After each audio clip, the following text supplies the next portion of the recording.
नमस्कार। ये तनाव लेता कौन है? हमारा मन। बाहर के संसार में तो संसार जैसा है वैसा है, कोई कड़वा है, कोई मीठा है, कोई खारा है, कोई तीखा है। लोगों के स्वभाव भी वैसे ही हैं, कोई बहुत बोलता है, कोई कम बोलता है, कोई कड़वा ही बोलता है, कोई बहुत ही तीखा बोलता है। ये सब संसार है। अब जो जैसा है वैसा अगर हम स्वीकार कर लें तो कुछ प्रॉब्लम ही नहीं है, तनाव है ही नहीं। लेकिन तनाव तब हो जाता है जब हमारे मन को बुरा लगता है। हमें तनाव होता क्यों है? संसार में तो सारे व्यक्ति हैं, सब वैरायटीज हैं, पशु पक्षी जानवर पेड़ पौधे और इंसान। हर इंसान एक अलग वैरायटी है। अब कोई कड़वा बोलता है, कोई मीठा बोलता है, कोई बोलता ही नहीं, कोई गोल गोल बात करेगा। उनको देखकर अगर हमें गुस्सा आता है तो तनाव है। वो जैसे हैं वैसा अगर हमने उन्हें स्वीकार कर लिया, ठीक है, कड़वा बोलता है तो बोले, वो उसका स्वभाव है। क्या बोलता है सुन ले और अपना काम करें। अगर इस तरह हमने उसको एक्सेप्ट कर लिया तो तनाव है ही नहीं। अब इस मन को ही तो हमें समझाना है कि अगर किसी ने गुस्से से बोल दिया तो ठीक है, उसका मन अभी तनाव में है इसलिए वो गुस्सा कर रहा है। हम तनाव में ना आए। किसी की वजह से अगर हम तनाव में आते हैं तो फिर हम तनाव में ही रहेंगे, जिंदगी भर तनाव में ही रहेंगे। देखिए ना, हर व्यक्ति अलग है, हर व्यक्ति सैंपल बाय इटसेल्फ है। अब वो वैरायटी है, अद्भुत चीज है, सब चीज को एक्सेप्ट करो और एंजॉय करो। कोई गुस्से में बोले तो कहे वाह क्या बोलने का तरीका है और कोई प्यार से बोले तो वाह कितना सुंदर तरीका है। सबको जैसा है वैसा एंजॉय करें तो तनाव नहीं। देखिए ना, हम लोगों ने जानवरों को कैसे एक्सेप्ट किया है। जैसे हम कुत्ते को घर में रखते हैं, कुत्ता भौंकता है, कुत्ता काटता भी है, फिर भी लोग कुत्ते को घर में रखते हैं। भाई उसको घर पे लाते तो ये नहीं कहते कि भाई तू भौंकना बंद कर, तेरा भौंकना अच्छा नहीं लगता, बहुत इरिटेट करता है। हमें पता है कि कुत्ता है वो तो भौंकेगा ही। कुत्ते को स्वीकार कर लिया, उसके काटने को भी स्वीकार कर लिया। हम कुत्ते के साथ जब रहते हैं तो ध्यान देते हैं कि भाई क्या करने से कुत्ता चिढ़ता है, वो चीज़ हम ना करें नहीं तो वो काटेगा। अब कितने आराम से हम कुत्ते के साथ रह लेते हैं। मैं ये पूछती हूँ कि अगर हम एक कुत्ते के साथ रह सकते हैं जो भौंकने वाला जानवर है, काटने वाला जानवर, तो एक हम इंसान दूसरे इंसान के साथ क्यों नहीं रह सकते? It is not the length of the life that is important, but the quality of life. And it is often that we compromise on this quality of life. Today, हम एकदम क्विक फिक्स जनरेशन में रह रहे हैं। हमको सब चीज़ें चाहिए अभी, काम चाहिए अभी, शोहरत चाहिए अभी, पैसे चाहिए अभी। और इस टाइम प्रेशर के कारण अक्सर हम मानसिक तनाव में आ जाते हैं। इसी के कारण से हमें स्ट्रेस होता है। साइकोलॉजिकली देखा जाए तो स्ट्रेस के दो कारण होते हैं। एक इंटरनल, दैट इज़ जो चीज़ें हमारे अंदर हैं, और दूसरा एक्सटर्नल, जो चीज़ें बाहर हैं, एनवायरनमेंट में हैं, सोसाइटी में हैं, दूसरे लोगों में हैं। अपन जो एक्सटर्नल चीज़ें हैं उनको तो चेंज कर नहीं सकते, क्योंकि अपन चाहें तो भी दूसरे लोगों को, एनवायरनमेंट को, सोसाइटी को सुधार नहीं सकते। पर जो चीज़ें हमारे अंदर हैं उसको हम ठीक कर सकते हैं, उसको हम सुधार सकते हैं।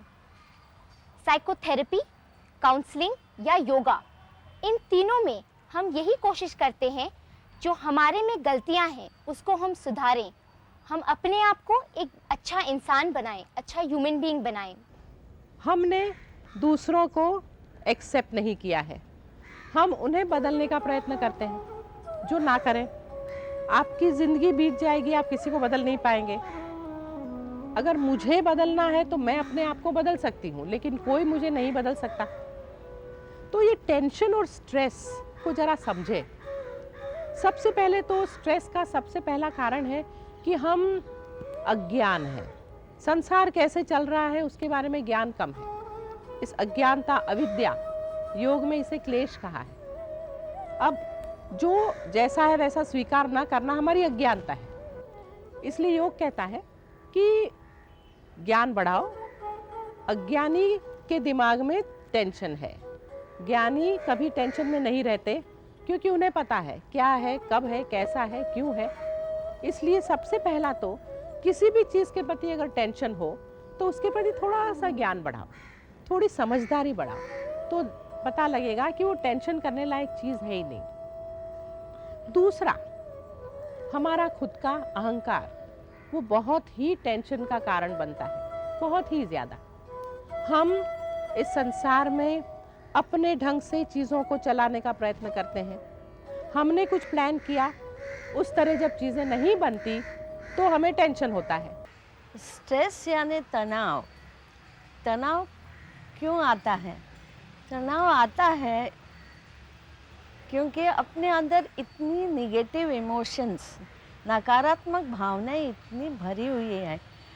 जैसे डर है, किसी चीज़ का डर है, या एंग्जाइटी है, वरी है, और अपने अंदर पैशन बहुत होती है, ये चाहिए वो चाहिए, दिल मांगे मोर, ऐसे होता ही जाता है। हमको संतोष नहीं होता है, कितना भी अपने पास हो चीज़ें तो भी संतोष नहीं, और उसके पास वो है तो मेरे पास क्यों नहीं, ये कंपटीशन है, इससे तनाव बढ़ता है। और यही लालच और लस्ट, पैशन, ऐसे सब भावनाओं से तनाव आता है। तनाव मन में आता है, फिर शरीर पे इसका असर होता है। काउंसलिंग प्रैक्टिस में देखा गया है कि अक्सर ये जो मानसिक प्रॉब्लम होती हैं उनका एक ही कारण है, इमोशनल आइडेंटिफिकेशन। इंसान जो है वो हर चीज़ में बहुत इन्वॉल्व हो जाता है। फॉर एग्जाम्पल, एक छोटा सा उदाहरण, एक बॉस है और उन्होंने अपने जूनियर को बोला गया है कि 5 बजे तक कोई असाइनमेंट कंप्लीट करना है। एक जो आदमी है वो तो बहुत इमोशनली चार्ज हो जाता है, वो सोचता है कि मैं कैसे करूँगा, कब करूँगा, नहीं करूँगा तो बॉस क्या बोलेगा, मुझे काम से निकाल देगा, तो मेरी बीबी क्या सोचेगी, और वो हवा में ही कासल्स बनाना शुरू कर देता है कि ऐसा होगा तो क्या होगा, ऐसा होगा तो क्या होगा। दूसरा इंसान है, वो सोचता है, शांत होके ये देखता है कि कितना टाइम है, कितना काम है और कैसे किया जा सकता है। साइमल्टेनियसली वो ये भी देखता है कि अगर नहीं हो पाया तो ठीक है, पर जितनी उसकी क्षमता है उतनी वो कोशिश करता है। ये दो इंसानों में ये फ़र्क है कि जो पहला इंसान है वो तो मानसिक तनाव के कारण कुछ काम कर नहीं पाएगा, क्योंकि जब अपना माइंड डिस्टर्ब रहता है तो हम अपनी सोचने की क्षमता, काम करने की क्षमता, शांत रहने की क्षमता वो खो देते हैं। और जब माइंड काम रहता है तो यही काम हम ढंग से कर पाते हैं। हमारी मेमोरी ठीक रहती है, हमारा कंसंट्रेशन ठीक रहता है, हमारा डिस्ट्रैक्शन कम रहता है। अब मैं पूरे संसार में एक व्यक्ति हूँ, मुझे सबको संभालते हुए कुछ न कुछ सोचना है। मैं कहूँ कि मैं अच्छी हूँ इसलिए संसार कहे कि मैं अच्छा हूँ या अच्छी हूँ और मुझे प्रमोशन दे क्योंकि मैं हार्ड वर्क करती हूँ, ये कोई सोचने का तरीका नहीं है। मैं जो हूँ, मुझे अपने ढंग से अपना कर्तव्य करना है। अगर कोई अप्रिशिएट करे तो ठीक है, कोई ना करे तो ठीक है। मुझे अपने पर विश्वास होना चाहिए, मुझे अपने काम पर विश्वास होना चाहिए, पूरे मन लगाकर मैं सब कुछ करूं। संसार मुझे ऊपर चढ़ाए नीचे उतारे, उससे कुछ लेना देना नहीं। अक्सर यही होता है कि एक व्यक्ति एक ऑफिस में बहुत मेहनत से काम कर रहा है तो उसे लगता है उसे प्रमोशन मिलना चाहिए, और कभी कभार एक पॉलिटिकल आदमी शायद कभी कभी कुछ ना करके वो बॉस बन के बैठ जाता है, और इस व्यक्ति को जो मेहनत कर रहा है हार्ट अटैक आ जाता है, क्योंकि उसे एक्सपेक्टेशन थी, उसने सोचा था मैं अच्छा हूँ इसलिए मुझे बेटर और बेटर पोजीशन मिले। हमेशा ऐसा नहीं होता। योग कहता है कि अपने कर्मों पर विश्वास रखो। इसीलिए हमारी प्रैक्टिस, हम काउंसलर्स की प्रैक्टिस यही रहती है कि हमारा मानसिक संतुलन जो है वो बना रहे। ये करने के लिए थोड़ी थोड़ी टेक्निक्स हम रोज प्रैक्टिस कर सकते हैं। सबसे इम्पॉर्टेंट है कि हम कुछ रूटीन बनाएं। सुबह एक टाइम उठना, उठते ही थोड़ी मॉर्निंग वॉक करना, थोड़े आसन्स करना या थोड़ी फिजिकल एक्सरसाइज करना, सही टाइम पे नाश्ता खाना, सही टाइम पे काम के लिए निकलना, काम से वापस आते हैं तो थोड़ा रिक्रिएशन करना। रिक्रिएशन करना मतलब ये नहीं कि टीवी के सामने बैठ जाना या जाके जो अपने नेबर्स हैं या भाई बंधु हैं उनके साथ गॉसिप करना। रिक्रिएशन का ये मतलब है कि कुछ ऐसा काम करना जिससे मन को शांति मिलती है, कोई हॉबी करना या कोई स्पोर्ट खेलना या अपने परिवार के साथ अच्छा समय बिताना। रिक्रिएशन हो जाए तो सही समय पर सो जाना और वापस अगला दिन वैसे ही चालू करना। दूसरी बात कही है कि छोटी छोटी चीज़ों में खुशी पाना। अक्सर हम अपने दुखों में इतने उलझ जाते हैं कि हमें जो अच्छाई है दुनिया में वो देख नहीं सकते। इसको करने के लिए एक छोटा सा उदाहरण है कि रात को सोते समय 5 मिनट निकाल के हर रात को सिर्फ 10 चीज़ें लिखें जो दिन में आपके साथ अच्छी हुए हैं। जैसे हम बोलते हैं 10 positive things that have happened in the day. ये करने से हमें खुद को कॉन्शियसली रियलाइज़ हुआगा कि हमारे दिन में कितनी चीज़ें होती हैं जो अच्छी होती हैं, जो हम रोज़ की हसल बसल में बिल्कुल भूल जाते हैं। इससे नींद अच्छी आएगी, नींद अच्छी आने से अपन को ताकत मिलेगी और नेक्स्ट डे ढंग से बीतेगा। हमारे कर्म हमारे हैं, मैं उसकी पूरी जिम्मेदार हूँ। किसी ने अगर कड़वा व्यवहार किया उससे मुझे नुकसान नहीं होने वाला, लेकिन अगर मैं उस कड़वे व्यवहार के हिसाब से कड़वा कर्म करूँ तो नुकसान मुझे होगा। ये पूरी समझदारी अगर आ जाए तो फिर अहंकार का कोई स्थान नहीं रहता। जितना हो सके ऐसे टची होना बंद करें, जितना हो सके ध्यान दें कि हम अपने कर्म पर विश्वास रखें। तीसरा, हमारा जो अटैचमेंट है, मोह है, वो भी हमारे तनाव का बहुत बड़ा कारण हो जाता है। अगर कोई चीज़ मुझे बहुत पसंद हो तो मैं उसे हमेशा अपने पास रखना चाहूँगी, मेरे ढंग से उसे चलाना चाहूँगी। मुझे ये रंग पसंद है, ये रंग पसंद नहीं। अगर दूसरा रंग आ गया तो मुझे अच्छा नहीं लगेगा, टेंशन आ जाएगा कि भाई ये कहाँ आ गया। ये व्यक्ति पसंद है, ये व्यक्ति पसंद नहीं। फिर वही बात है, जो व्यक्ति नहीं पसंद है वो सामने आ गया तो मेरा ब्लड प्रेशर ऊपर चढ़ गया। ये जो हम कर लेते हैं पसंद नापसंद, ये पसंद अटैचमेंट, उससे छूटें, थोड़ा सा हटकर संसार को देखें। देखिए ना, अगर मुझे मेरी उंगली देखनी है तो अगर मैं मेरे बिल्कुल करीब रखूंगी यहाँ तो मैं उसे देख नहीं पाऊंगी। मैं उसको जरा दूर रखूंगी तो मैं उसे अच्छी तरह देख पाऊंगी। यही कुछ है, जहाँ अटैचमेंट हुआ आप चीज़ों को समझ ही नहीं पाओगे, ज्ञान ही नहीं आएगा। और अगर अज्ञानता है तो दुख है ही। दूर रखें और दूर से चीज़ों को समझने का प्रयत्न करें। मेरा मेरा हट जाए, अटैचमेंट हट जाए तो टेंशन हटेगा। एक और बात कही है योग में और साइकोथेरेपी में कि हमें एक एक्सेप्टेंस लेवल बढ़ाने की कोशिश करनी चाहिए। अक्सर हम ये करते हैं कि कोई भी सिचुएशन आती है और हमेशा रिएक्शन कर देते हैं। हर एक्शन का हम रिएक्शन करते हैं बिना सोचे, बिना समझे कि उस रिएक्शन से अपन को क्या तकलीफ होगी, दूसरे को क्या तकलीफ होगी। इसलिए हम ये सिखाने की कोशिश करते हैं कि जब भी कोई भी घटना हो, अच्छी या बुरी, हम पहले तो शांत भाव से उसे समझें, एक साक्षी भावना प्रकट करें, एक विटनेस लाइक एटीट्यूड रखें और फिर कुछ रिएक्शन करें, फिर उस सिचुएशन पे रिस्पॉन्ड करें। ये करने से ऐसा होएगा कि जो इमोशनल आउटबर्स्ट होता है कोई भी सिचुएशन से, अच्छी या बुरी, वो थोड़ा कम हो जाएगा और हम शांत भाव से जो सही चीज़ है वो कर पाएंगे। ज़्यादातर हमारी जो तकलीफ़ें रहती है वो उसका गहरा ताल्लुक हमारी जो नज़रिया है उससे है। और मेरे हिसाब में योगा ये नज़रिया बदलने में हमारी मदद करता है, हमारी मनोभूमिका बदलने में वो मदद करता है, हमारी एटीट्यूड बदलने में मदद करता है।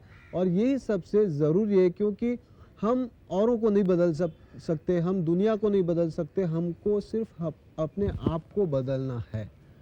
अगर पत्थर आने वाले हैं तो आते रहेंगे वो। अगर हमने हमारी दीवारें कांच की रखी है तो वो टूटेगी, अगर हमने दीवारें पत्थर की रखी हैं या फौलाद की रखी है तो फिर उसके ऊपर असर नहीं होगा। तो आखिर में हमको हमारे में परिवर्तन अच्छा बना के लाना है। और ये परिवर्तन, एटीट्यूडिनल चेंज जो होता है वो योगा के ज़रिए बहुत अच्छा हो जाता है और काफ़ी परमानेंट होता है वो जो चेंज होता है वो।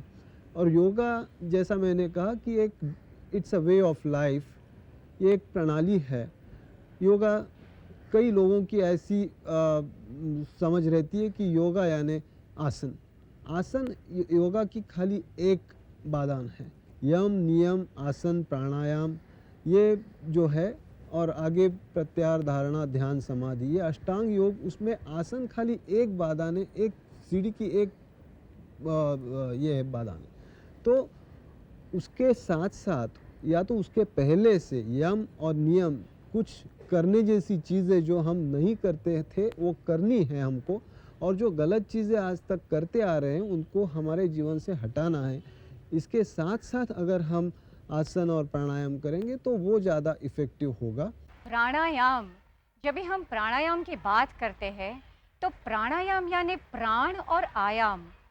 प्राण है ये जो शक्ति ब्रह्मांड में भी है और अपने अंदर भी है, और आयाम यानी उसका नियंत्रण करना। हम जैसे रोज श्वासोश्वास लेते हैं तो वो श्वास के ऊपर हमारा ध्यान कभी नहीं रहता है, नेचुरल फिनोमिनन होता है।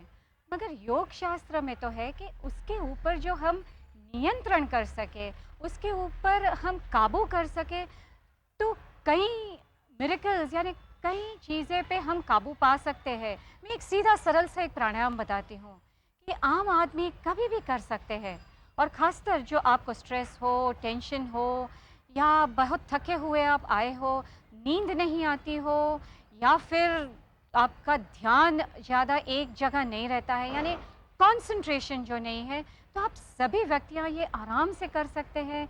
बहुत ही सेफ है, यानी इसकी कोई साइड इफ़ेक्ट्स नहीं है। तो अब देखिए, इतना सरल प्राणायाम है, आपके हाथ का इस्तेमाल है और आपके जो दोनों नॉस्ट्रिल्स हैं। तो मैं बताती हूँ कि पहले हम राइट नॉस्ट्रिल को बंद करते हैं और लेफ्ट नॉस्ट्रिल से श्वास अंदर लेते हैं। अभी दोनों को बंद कर लेते हैं 2 सेकंड के लिए और दूसरी तरफ से छोड़ देते हैं। जहाँ से छोड़ा वहीं से श्वास लिया और फिर से 2 सेकंड के लिए रुक गए और सामने की ओर से छोड़ दिया। वहीं से लिया, रोका और छोड़ा। तो ये कितनी आसान बात है कि एक राइट नॉस्ट्रिल से श्वास लिया, दूसरी तरफ से छोड़ा, यहाँ से श्वास छोड़ा, वहीं से फिर से लिया, दूसरी ओर से छोड़ा। तो ये जो प्राणायाम है उसका नाम भी है अनुलोम विलोम या नाड़ी शोधन। ऐसे देखा जाए तो योगा मीन्स खाली आसन का विचार करे तो उसका माइंड पर असर नहीं होता, लेकिन ये लोग जो अष्टांग योग से पूरा मेडिटेशन के साथ में जो सिखाते हैं उसमें माइंड जैसे बोलो मेंटल, वो पीसफुल रहता है, शांति रहती है, शांति बढ़ती है। अगर हम लोग गुस्सा भी आ गया, पहले आदत थी गुस्सा आने की, तो गुस्सा आने के बाद शांत रह के कैसे फिर से नॉर्मल पे आना है, वो जो बैलेंस है, वो बैलेंस कैसे क्रिएट करना है, साध्य करना है, वो मेडिटेशन वगैरह टेक्निक से योगा के हिसाब से सीखने मिलता है। योग का महत्व क्या है? सबसे पहले योग ट्रेनिंग से शरीर में जो तनाव होता है वो कम होता है। कोई भी आसन आप ले लीजिए, जब तक शरीर रिलैक्स नहीं होता है तो आसन बरोबर नहीं होता है। इसलिए सबसे पहला फोकस है योग में शरीर को तनाव मुक्त करना। दूसरा है योगा के जो आसन से योगा की जो क्रियाएं हैं वो सब रिलैक्सिंग होती है। तो जिन लोगों को नींद की प्रॉब्लम होती है, भूख नहीं लगती है, तनाव महसूस होता है, वो रिलैक्स कर पाते हैं। लेकिन जैसे मैंने पहले बताया कि योग का एक प्रिवेंटिव वैल्यू है, वो आगे जाके माइंड को ट्रेन करता है, मन को ट्रेन करता है। योगा की जब बात होती है तो प्राणायाम का जिक्र अवश्य होता है। प्राणायाम मतलब है हमारी सांस के ऊपर नियंत्रण, सांस के ऊपर कंट्रोल ओवर योर ब्रेथ। प्राणायाम सीखते वक्त सबसे पहले हम ये प्राणायाम सीखते हैं जिसको हम कहते हैं इक्वल ब्रीदिंग। ये बहुत ही सिंपल प्राणायाम है लेकिन बहुत ही बेनिफिशियल है, स्पेशली जब हम कोई तनाव में हो या किसी भी किस्म का स्ट्रेस हो हमारे अंदर, या हमारे पास कुछ और करने का वक्त ना हो, तब हम ये प्राणायाम कर सकते हैं। ये बहुत ही इजी प्राणायाम है, हर कोई कर सकता है। ये प्राणायाम करते वक्त आपको सीधा खड़े रहना है। कम से कम 1 फुट का डिस्टेंस आपके दोनों पैरों में होना चाहिए, और फिर पैर बिल्कुल पैरेलल रखने हैं, समांतर। हाथ बिल्कुल सीधे और एकदम रिलैक्स वे में आपके साइड में होने चाहिए। और आपको सांस अंदर लेना है और बाहर निकालना है। लेकिन सांस अंदर लेते वक्त आपको 2 गिनना है और सांस बाहर छोड़ते वक्त वापस आपको 2 गिनना है। इसलिए इस प्राणायाम को हम इक्वल ब्रीदिंग बोलते हैं। ये जो प्राणायाम है कोई भी कर सकता है विद ग्रेट बेनिफिट। सिर्फ सांस को अंदर लेते हुए 2 गिनिए और बाहर छोड़ते हुए 2।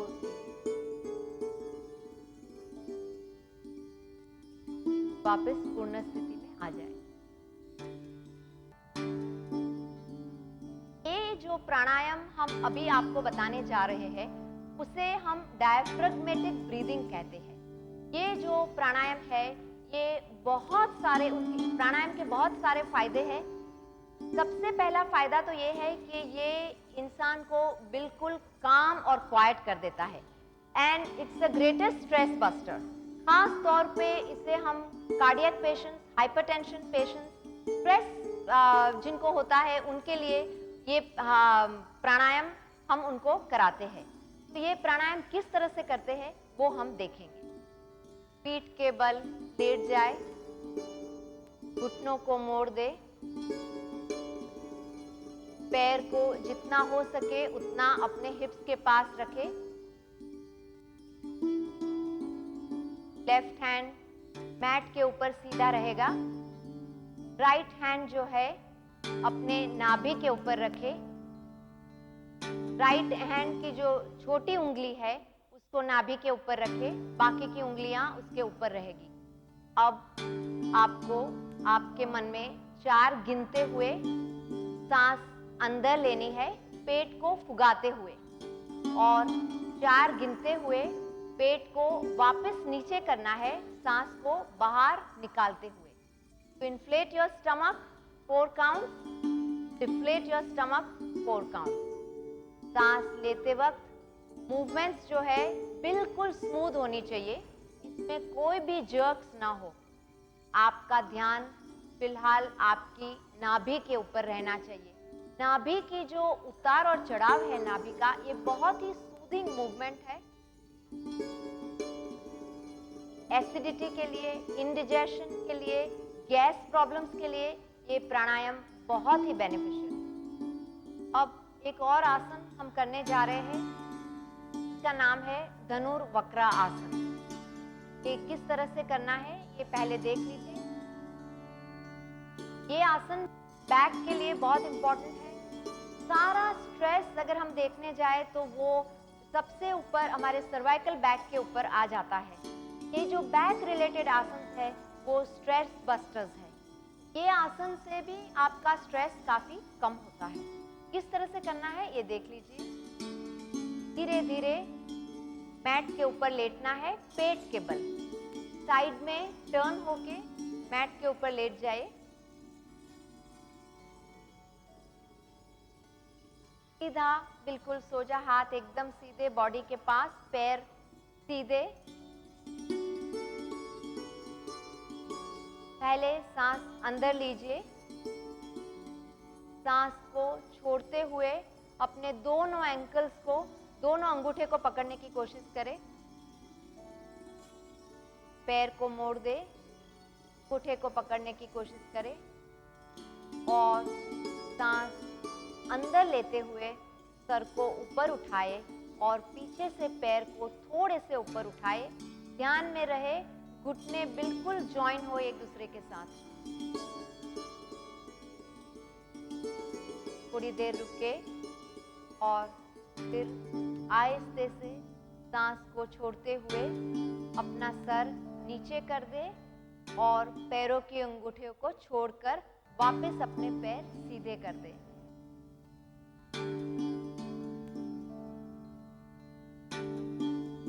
ये आसन करने के बाद मकरासन में लेटना है आपको। मकरासन जो कि मगरमच्छ का आसन है। ये बैक के लिए बहुत ही इम्पोर्टेंट आसन है। बैक को एकदम फ्लेक्सिबल रखने के लिए ये आसन बहुत इम्पोर्टेंट है। हम योगा में अक्सर कहते हैं कि यू आर एज ओल्ड और as young as your back. अभी धीरे से थोड़ी देर सोकर धीरे से साइड में टर्न होके वापस मैट के ऊपर बैठ जाए।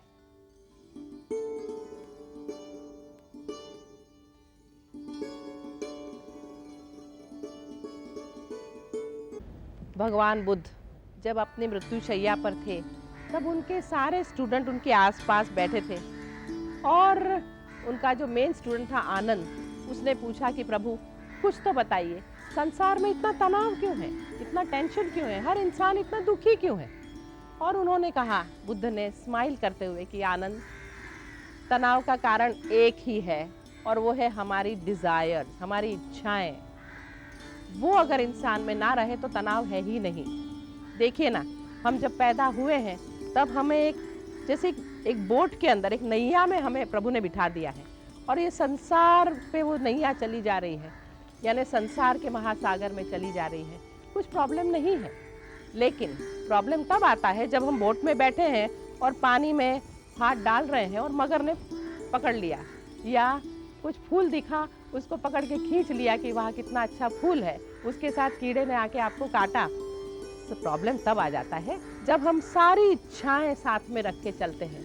हम सिर्फ पानी में बहते नहीं हैं, हम सिर्फ प्रभु की इस दुनिया में आनंद से चले नहीं जाते, हम हमेशा अपनी इच्छा, अपना अहंकार, अपना अटैचमेंट साथ में लाते हैं, इसलिए तनाव है। तो कोशिश करें कि हम इन सब चीज़ों का ध्यान रखें, ये सारे क्लेश को कम करें तो तनाव से मुक्त हो पाएंगे।